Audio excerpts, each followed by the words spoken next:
ഈ സത്യഭാമയുടെ മകൻ എന്ന് പറയുന്നതേ ശാലിനിയുടെ മനസ്സിൽ ഭീകരനും ദുഷ്ടനുമായിട്ടുള്ള ഒരു കഥാപാത്രമാണ്. എടാ അത് ഞാനാണെന്ന് പറഞ്ഞ കഥ മാറിപ്പോവും. എടാ ഒരുപാട് പ്രയാസപ്പെട്ടിട്ട് അവളുടെ മനസ്സിലേക്ക് ഞാൻ എന്നെ തന്നെ കയറ്റാൻ നോക്കുന്നത്. ഇപ്പോഴാണെങ്കിൽ ഞങ്ങൾ തമ്മിൽ ചെറിയ അടുപ്പൊക്കെ ഉണ്ട്. എന്നിട്ട് ഞാൻ തന്നെയാണ് സത്യഭാമയുടെ മകനെന്ന് പറഞ്ഞ ഈ ഉണ്ടാക്കി കൊണ്ടല്ല തകരില്ലേ? അതെങ്ങനെ അറിയാൻ ആശാനെ? അത് വേറൊരു പരാതിയല്ലേ? എടാ അവള് പോലീസ് സ്റ്റേഷനിൽ കൊടുത്ത പരാതി എന്റെ കയ്യിൽ എങ്ങനെ വന്നു എന്ന് ചോദിച്ചാൽ എന്ത് മറുപടി പറയും ഞാൻ? അത് മാത്രമല്ല, അത് വായിച്ചിട്ട് അവള് നേരെ പോലീസ് സ്റ്റേഷനിലേക്ക് ആയിരിക്കില്ലേ പോകുന്നത്. ഇതുവരെ കണ്ട സ്വഭാവം വെച്ചിട്ടേ അവൾ ആ SIയെ നിർത്തി പൊരിക്കുന്നുള്ളത് ഉറപ്പാ. അയാൾ അതിന് മറുപടി പറഞ്ഞില്ലെങ്കിൽ അത് മുകളിലേക്ക് പോവും. എന്നിട്ട് പോലീസിന് ഈ കേസ് അന്വേഷിക്കാതിരിക്കാൻ നിവർത്തിയില്ലാതെയാവും. അതിന്റെ ഇടയിൽ ഞാൻ തന്നെയാണ് സത്യഭാമയുടെ മകനെന്ന് ശാലിനി അങ്ങോട്ട് തിരിച്ചറിയും. എന്നിട്ട് പോലീസ് പരാതി ഫോളോ ചെയ്തു തുടങ്ങിയ ശാലിനിയാണ് എനിക്കെതിരെ പരാതി കൊടുത്തതെന്ന് അമ്മ അറിയും. അതോടെ ഈ കഥ ചക്ക കുഴയുന്ന പോലെ അങ്ങോട്ട് കുഴയും.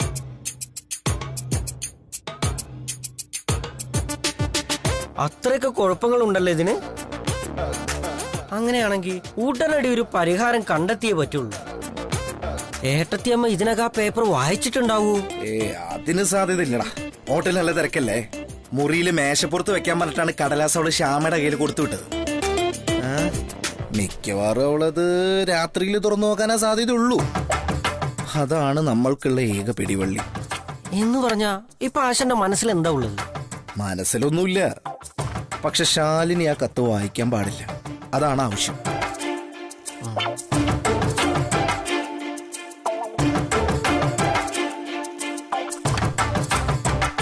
അങ്ങനെയാണെങ്കിൽ ഇനി ഇതിലൊരൊറ്റ വഴിയേ ഉള്ളൂ ആശാനെ. തികച്ചും സാഹസികമായ ഒരൊറ്റ വഴി. പറഞ്ഞോ, എന്തായാലും ചെയ്യാൻ ഞാൻ റെഡിയാ. മോഷ്ടിക്കണം.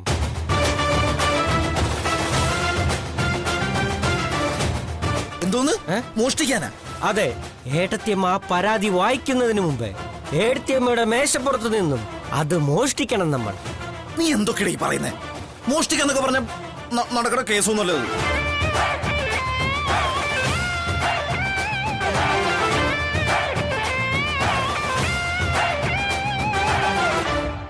അല്ലെങ്കിൽ പിന്നെ ഏടത്തിയമ്മയുടെ കണ്ണു മൂടിക്കെട്ടണം. അതും അല്ലെങ്കിൽ തലക്കടിച്ച് ബോധം കെടുത്തണം. എന്താ പറ്റോ ആശാന്? നീ എന്നെ വെറുതെ ഭ്രാന്താക്കല്ലേ. എന്റെ ആശാനെ, ഇതിലൊരു തെറ്റൂല. ഒരു അത്യാവശ്യം വന്നാ ചെയ്യാതിരിക്കാൻ പറ്റുമോ? ഈ വിഷ്ണു അല്ല, സാക്ഷാൽ മഹാവിഷ്ണു വരെ പണ്ട് മോഷ്ടിച്ചിട്ടുണ്ട്. അതും ഒരു പെൺവേഷം കിട്ടിയിട്ട്. അറിയോ ആശാന്? മഹാവിഷ്ണു? അതെ, അന്നാ പാലാഴി കടഞ്ഞെടുത്ത അമൃതകുംഭം മോഹിനി വേഷത്തിലെത്തിയ മഹാവിഷ്ണു അസുരന്മാരുടെ കയ്യിൽ നിന്ന് മോഷ്ടിക്കുകയല്ലേ ചെയ്തത്. അസുരന്മാർ ആ അമൃത് കഴിച്ചിരുന്നെങ്കിൽ ഈ ലോകത്തിന്റെ കഥ എന്താവുമായിരുന്നു? ആശാൻ അത് ചിന്തിച്ചിട്ടുണ്ടോ?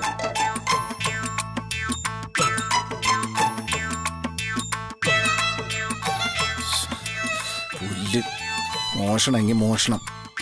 എപ്പ പോകാം നമുക്ക്, നീ പറ.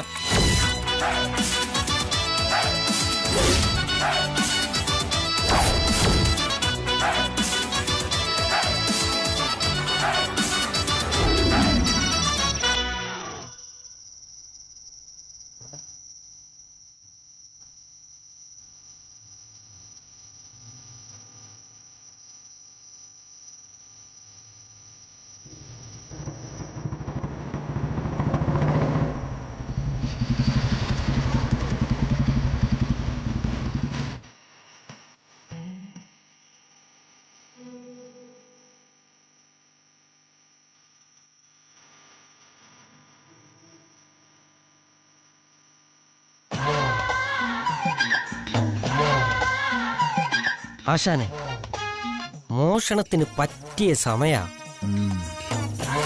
എല്ലാവരും ഉറക്കാകാറായെന്നാ തോന്നുന്നത്. നടക്കൂടാ എന്റെ ആശാനെ, നടക്കാതെ പിന്നെ ഇതല്ലാതെ വേറെന്താ വഴിന്ന് പറ. എന്നാലും ഒരു അതെന്താ ആശാന് പേടിയുണ്ടോ? പേടിയൊന്നുമില്ല, എന്നാലും ഒരു ഭയം. അത് സാരല്ല, ആദ്യത്തെ പ്രാവശ്യമേ ഇതുപോലത്തെ പേടിയും സംശയമൊക്കെ ഉണ്ടാവുള്ളൂ. പയറ്റി തെളിഞ്ഞ ആശാൻ ഇതൊരു തൊഴിലാക്കി എടുക്കാലോ. ഞാൻ പറഞ്ഞു ആശാനോട് ലവ് ലെറ്ററിന് പകരം ഏട്ടി പോലീസ് സ്റ്റേഷനിൽ കൊടുത്ത പരാതി എടുത്തു കൊടുക്കാൻ. പറ്റിപ്പോയടാ, അതുകൊണ്ടല്ലേ നിന്നെ എഴുന്നള്ളിച്ചിങ്ങോട്ട് വരേണ്ടി വന്നത്. ആണല്ലോ, എന്നാ ചെല്ലങ്ങോട്ട്. പ്രേമലേഖനം അങ്ങോട്ട് വെച്ച് കംപ്ലൈന്റ് പേപ്പർ ഇങ്ങോട്ട് എടുത്തോണ്ട് വാ, എല്ലാം ഓക്കെ ആയിക്കോളും. അല്ല അപ്പൊ നീ വരുന്നില്ലേ? ഓഹ് എന്റെ ആശാനെ, കമ്പനി അടിച്ച് ജോളിയായി പോവാൻ തൃശ്ശൂർ പൂരൊന്നും അല്ല. ആശാന്റെ അതിസാഹസികമായ പ്രണയതിഹാസത്തിൽ സുവർണലിപികളാൽ എഴുതപ്പെടുന്ന ഒരു അധ്യായമാണ്. ധൈര്യമായിട്ട് ചെല്ലങ്ങോട്ട്. All the best. പോവല്ലേ?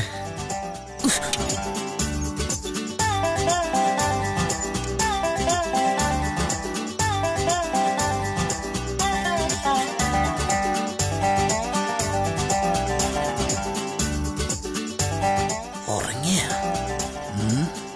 മിണ്ടല്ലേ?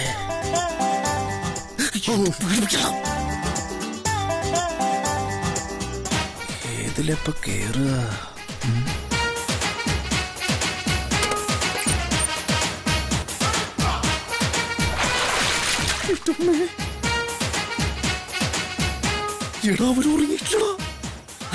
ഉറങ്ങാൻ നോക്കിയിരുന്നാ പിന്നെ അവര് വാതിലെല്ലാം പൂട്ടില്ല ആശാനെ. പിന്നെ ഇങ്ങനെ അകത്ത് കിടക്കും, ഓട് പൊളിച്ച് കേറൂ. അത് ശരിയാ.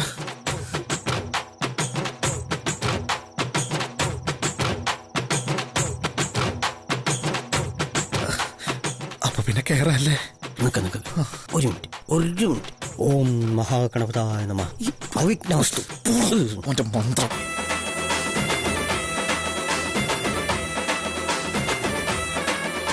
ഓക്കെടാ.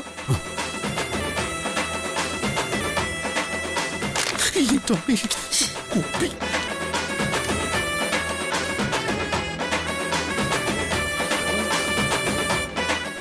ഓക്കെ, പോയിട്ട് വരാം.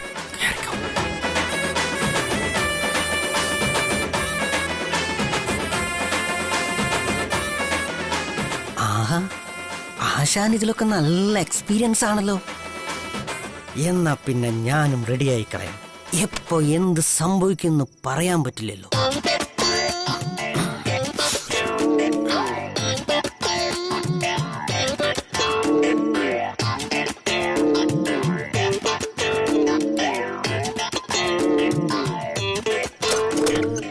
അയ്യോ,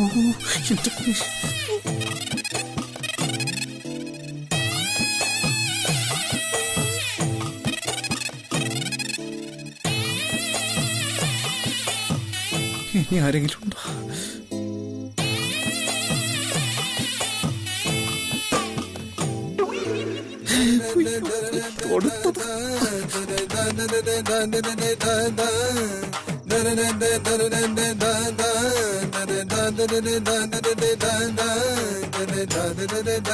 ഇവർക്ക് ഉറങ്ങാറുമായില്ലേ?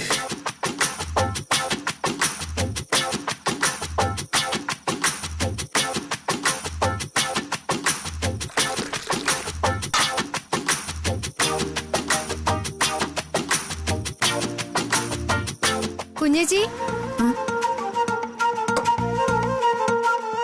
ഈ ബോൺസേജ് എന്ന് പറഞ്ഞ എന്താ? എനിക്കൊന്നും മനസ്സിലാവുന്നില്ല. ഇതൊന്ന് പറഞ്ഞു തരുമോ? ബ്രോൺസ് ഏജ് മനുഷ്യന്റെ പരിണാമത്തിലെ പ്രധാനമായ ഒരു ഘട്ടമാണ് ബ്രോൺസ് ഏജ്. കല്ലിന് പകരം ചെമ്പും പിത്തളയും ഒക്കെ മനുഷ്യർക്ക് സഹായകമായി തീരുന്ന കാലത്തെയാണ് ബ്രോൺസ് ഏജ് എന്ന് പറയുന്നത്. നിന്റെ ഫോൺ എവിടെ? അതിൽ ഗൂഗിൾ ചെയ്ത് അറിയാൻ പറ്റുമല്ലോ ഇതിന്റെ ഡീറ്റെയിൽസ് ഒക്കെ. ഫോട്ടോസും ഉണ്ടാവും. ഫോൺ മുറിയില്ല. വാ, ഞാൻ കാണിച്ചു തരാം.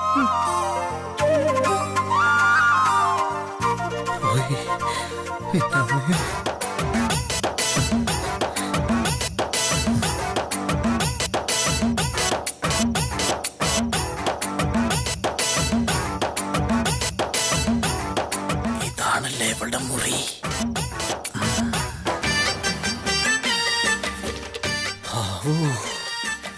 ഇതന്നെയായിരിക്കും.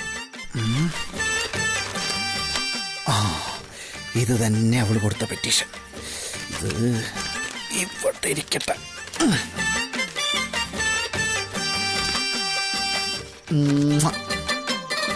എന്റെ ഹൃദയം ഞാനിവിടെ വെക്കാം മോളെ. നീ ഇത് താലോലിക്കേ ചെയ്യാവേ, താഴെട്ട് പൊട്ടിക്കല്ലേ. അമ്മേ, ഞാൻ ഉറങ്ങാൻ പോവാണേ. എവിടെ വിളിക്കാ?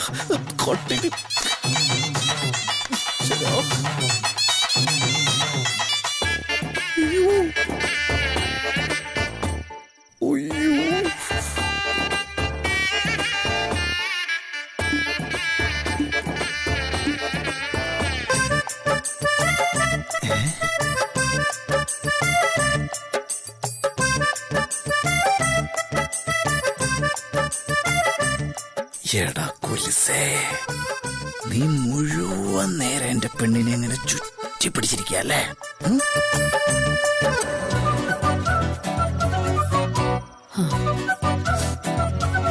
ഓ, ആപ്ലിക്കേഷൻ നോക്കില്ലല്ലോ.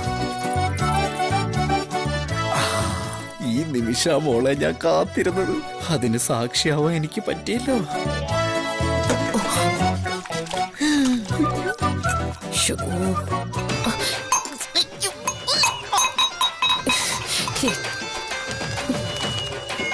അയ്യോ, എന്റെ ഹൃദയം നനഞ്ഞു പോയി. ശ്ശോ. ഒരക്ഷരം വായിക്കാൻ പറ്റുന്നില്ലല്ലോ.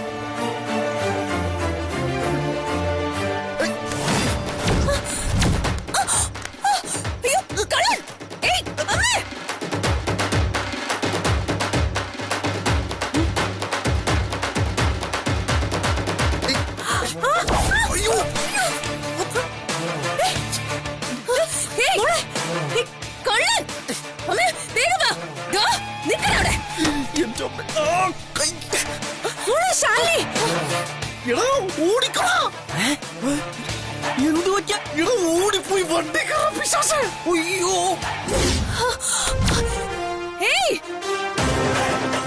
വേഗം എന്താ വല്യേച്ചി?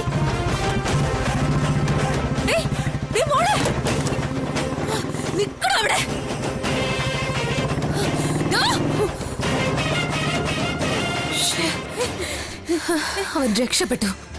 എന്താടി നടന്നത്? ഒരു കള്ളൻ മുറിക്കകത്ത് കയറി ഒളിച്ചിരിക്കുകയായിരുന്നു. അവൻ രക്ഷപ്പെട്ടു. ആരത്? ഒരു കള്ളൻ അല്ലാതാരാ? ഛെ, ഇത് വെറും കള്ളനല്ല, ഇത് പരിചയമുള്ള കള്ളനാ. അവനെ എന്റെ കയ്യിൽ കിട്ടുമെന്ന് എനിക്ക് ഉറപ്പാ. നിങ്ങൾ വാ, അവൻ എന്തെങ്കിലും കൊണ്ടുപോയിട്ടുണ്ടോ നോക്കാം. വാ.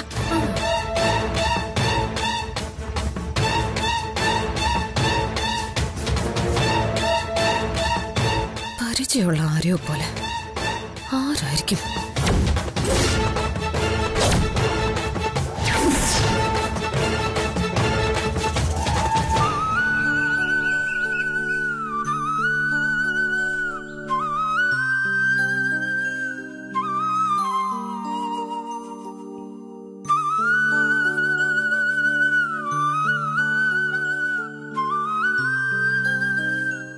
മോളെ, ഇതാരാ വന്നിരിക്കുന്നെന്ന് നോക്കിയേ.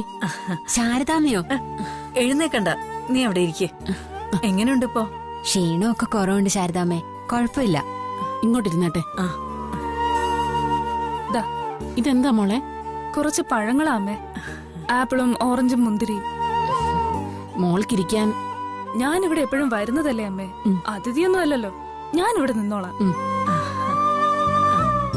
വേദന കുറവുണ്ടോ രാജിക്ക്? വേദനയൊക്കെ കുറവുണ്ട് ശാരദാമ്മേ, ചൊറിച്ചില സഹിക്കാൻ വയ്യാത്തത്. പിന്നെ പൂർണ്ണമായിട്ടൊരു സ്വാധീനം കിട്ടിയിട്ടില്ല ഇതുവരെ. ആ, പെട്ടെന്നെല്ലാം ശരിയാവുമായിരിക്കും. എന്ത് ലാഭം ഉണ്ടായിട്ട് ആ മഹാപാപികള്. പോട്ടെ ശാരദാമ്മേ, ഇപ്പൊ എല്ലാം നന്നായിട്ടല്ലേ കലാശിച്ചത്. ഭക്ഷ്യമേള നന്നായിട്ട് നടന്നു എന്നാണല്ലോ ഞാൻ കേട്ടത്. ആ, ഹോട്ടലിന്റെ അറ്റകുറ്റപ്പണിക്കും നിന്റെ സർജറിക്കുള്ള പണം തികഞ്ഞു. ആ, ഹോട്ടൽ അവിടെ പൊളിഞ്ഞു കിടന്നാലും കുഴപ്പമൊന്നും ഉണ്ടായിരുന്നില്ല. അതെപ്പോഴെല്ലാം നേരെയാക്കാമല്ലോ. പക്ഷെ അതുപോലെയാണോ മനുഷ്യ ശരീരം? ഒരാളുടെ കൈയുടെ സ്വാധീനം പോവാന്നൊക്കെ പറഞ്ഞ ആജീവനാന്തം അതെനിക്കൊരു സങ്കടമായിട്ട് കിടക്കുമായിരുന്നു. അതൊന്നും ഓർത്ത് ഞാൻ വിഷമിച്ചിട്ടില്ല ശാരദാമ്മേ. വരാനുള്ളത് വരും, അത്രേ കരുതിയിട്ടുള്ളൂ. പിന്നെ അത്രയും വലിയ ഭക്ഷ്യമേള ആഘോഷമൊക്കെ കുടുംബശ്രീ ഹോട്ടലിൽ നടന്നപ്പോ പങ്കെടുക്കാൻ പറ്റിയില്ലല്ലോ എന്നോർത്ത് ഒരു കുഞ്ഞു സങ്കടം ഇപ്പോഴും മനസ്സിലുണ്ട്. അത്രേ ഉള്ളൂ. അല്ല, നമുക്ക് സ്പോൺസറൊക്കെ കിട്ടിയെന്ന് കേട്ടു. ഹോട്ടലിന്റെ ഭൂമി വീണ്ടെടുക്കാനുള്ള തുക വല്ലതും ആയോ ശാരദാമ്മേ? എവിടെന്ന്? പലതവണയായി കിട്ടുന്ന ഓർഡറുകളല്ലേ അതൊക്കെ. അതിനും നമ്മൾ തന്നെ രാപ്പകല് ജോലി ചെയ്തേ പറ്റൂ. കഴിഞ്ഞ ദിവസം വീട്ടിലൊരു കള്ളം കയറി. അവിടത്തെ അവസ്ഥ കണ്ട് അവൻ പോക്കറ്റിൽ നിന്ന് 10 രൂപ വച്ചിട്ട് പോവാത്തത് മഹാഭാഗ്യം. ഓർഡർ കൂടുതലുണ്ടെങ്കിൽ നമുക്കൊന്ന് ഒത്തുപിടിച്ച് നോക്കാം ശാരദാമ്മേ. കിട്ടുന്നതാവട്ടെ. നാളെ മുതൽ ഞാനും ഉണ്ട് കുടുംബശ്രീ ഹോട്ടലിൽ. ആഹാ. ഏയ്, അതൊന്നും വേണ്ട. ആവശ്യത്തിന് വിശ്രമമൊക്കെ കഴിഞ്ഞ് വന്നാ മതി. തൽക്കാലം ഞങ്ങളൊക്കെ അവിടെ ഉണ്ടല്ലോ. അല്ലമ്മേ, എത്ര ദിവസത്തെ വിശ്രമോ ഡോക്ടർമാര് പറഞ്ഞിരിക്കുന്നേ? 10-15 ദിവസം. എഴുന്നേറ്റ് നടക്കുമ്പോ ചെറിയ തലകറക്കവും ഉണ്ട്. ആ ഉണ്ടാവും. ചോര കുറെ പോയതല്ലേ.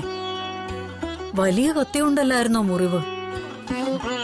വിശ്രമിക്കാൻ ഡോക്ടർമാര് പറഞ്ഞ അത് ചെയ്യണം, അത്ര തന്നെ. എന്നാ പിന്നെ ഞങ്ങൾ ഇറങ്ങട്ടെ രാജി. ശ്യാമ മാത്രമേ ഉള്ളൂ ഹോട്ടലില്. വിവരങ്ങളെല്ലാം ശാന്ത പറയുന്നുണ്ടായിരുന്നു. എന്നാലും ആശുപത്രിന്ന് വീട്ടിൽ വന്നിട്ട് നിന്നെ നേരിട്ടൊന്ന് കാണാഞ്ഞിട്ട് ഒരു മനസ്സമാധാനം കിട്ടിയില്ല. അതുകൊണ്ട് വന്നേ ഉള്ളൂ. ശരി.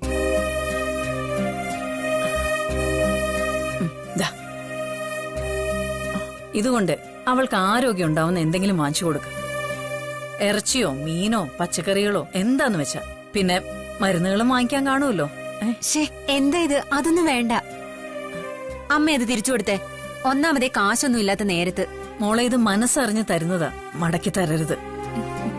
എന്താ ശാരദാമ്മ ഇത്? ശമ്പളത്തിന് പുറമെ ഞാൻ അവിടുന്ന് അഡ്വാൻസ് ആയിട്ട് എത്രയാ പറ്റിയിട്ടുള്ളേന്ന് ഓർമ്മയുണ്ടോ? വീട് നന്നാക്കാനും അമ്മയുടെ ആശുപത്രി ചെലവിനും ഒക്കെയായി ഇപ്പൊ തന്നെ 10,000 വാങ്ങിയിട്ടുണ്ട്. ഒപ്പം ഈ സർജറിക്ക് വേണ്ടി ശാരദാമ്മയുടെ കയ്യിൽ നിന്ന് കാശ് എത്ര ഇറങ്ങിയതാ. ഇതൊക്കെ ഇനി എപ്പോഴാ ഞാൻ വീട്ടിൽ തീർക്കാന്ന് ഓർക്കുമ്പോ. കടക്കാരി നീയല്ല മോളെ, ഞാനാ. എന്റെ ശാരിമോളുടെ കഴുത്തി കിട്ടേണ്ട മുറിവാ നീ ഏറ്റുവാങ്ങിയത്. അവക്കെന്തെങ്കിലും പറ്റിയിരുന്നെങ്കിൽ ശാരദ ഇത്രയും കാലം ജീവിച്ചത് പോലും വെറുതെ ആവുമായിരുന്നു. ഒരു തരത്തില് ശാരിയുടെ അല്ല, എന്റെ ജീവൻ തന്നെയാ രക്ഷിച്ചെന്ന് ഞാൻ പറയൂ. എത്ര ജന്മം കൊണ്ട് ഞാൻ ആ കടം വീട്ടുമെന്ന് പോലും എനിക്കറിയില്ല.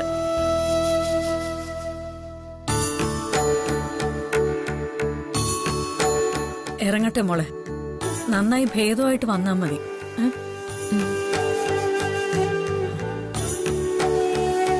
എന്നാ പോയി വരാൻ രാജി. വരട്ടെ. ശരി.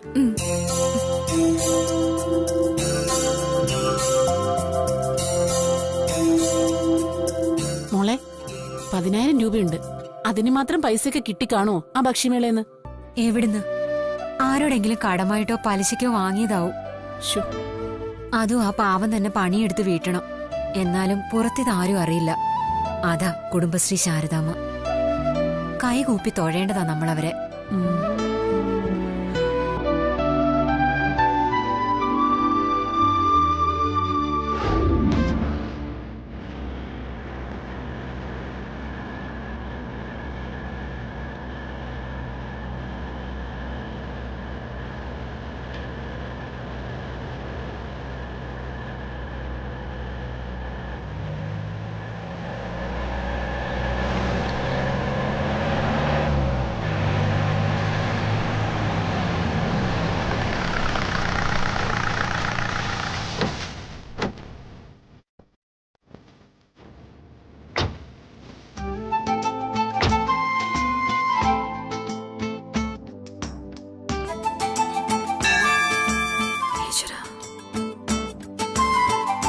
മൈ ഗോഡ്, നമ്മൾ ഒരുമിച്ച് അമ്പലത്തിലേക്ക് ആദ്യമായിട്ട് വരിക അല്ലേ? വിഷ്ണുവേട്ടാ, നമുക്കേ ഒരു സെൽഫി എടുത്താലോ? അതെ, സെൽഫി എടുത്ത് കളിക്കാനുള്ള സ്ഥലമല്ല അമ്പലം, മനസ്സിലായ? പ്രാർത്ഥിക്കാനുള്ളതാ. നിനക്ക് വേണമെങ്കിൽ പെട്ടെന്ന് പോയിട്ട് തൊഴുതിട്ട് വാ. 10-15 മിനിറ്റോ ഞാനിവിടെ ഉണ്ടാവും. അതിനുള്ളിൽ തിരികെ വന്നാൽ ഞാൻ വീട്ടിൽ കൊണ്ടുവിടാം, കേട്ടല്ലോ?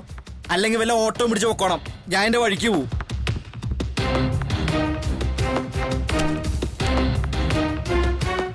സെൽഫി ഒരുമിച്ച് താഴും. ശല്യം.